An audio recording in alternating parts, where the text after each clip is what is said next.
You risked your life, but what else have you ever risked? Have you ever risked disapproval? Have you ever risked economic security? Have you ever risked a belief? I see nothing particularly courageous about risking one's life. So you lose it. You go to your hero's heaven and everything is milk and honey till the end of time, right? You get your reward and suffer no earthly consequences. That's not courage. Real courage is risking something that might force you to rethink your thoughts and suffer change and stretch consciousness. Real courage is risking one's cliches. So, I read Another Roadside Attraction by Tom Robbins, and the book is about a man named Marx Marvelous telling the story of Amanda and her soulmate, John Paul Ziller.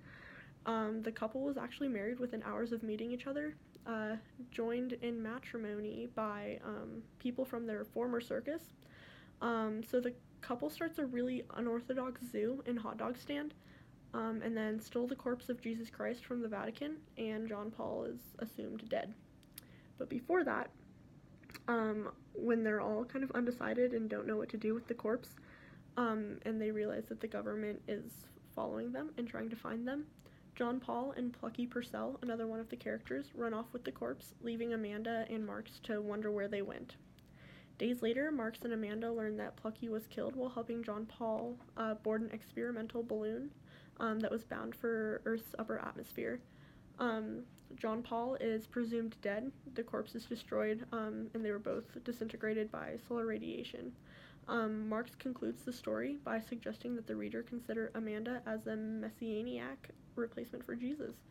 So the book kind of, not questions, but challenges in a way, other religions, and it kind of shows Amanda making her own religion.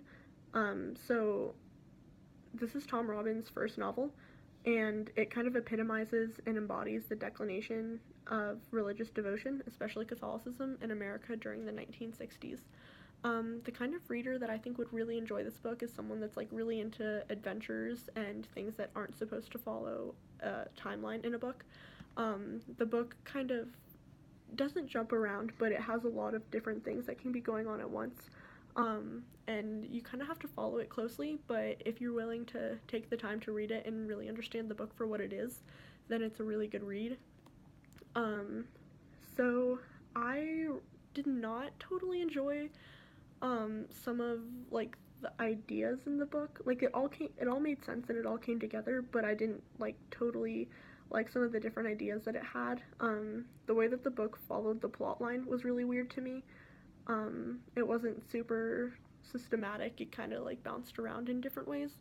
But if you're into like adventures and outside of the box kind of thinking, and Tom Robbins, this book follows everything that Hartman says Tom Robbins is, which is sex, drugs, and rock and roll. So this book definitely follows it. So this is kind of just a psychedelic view on America in the 1960s and gives different ideas to everything. It's a really good book.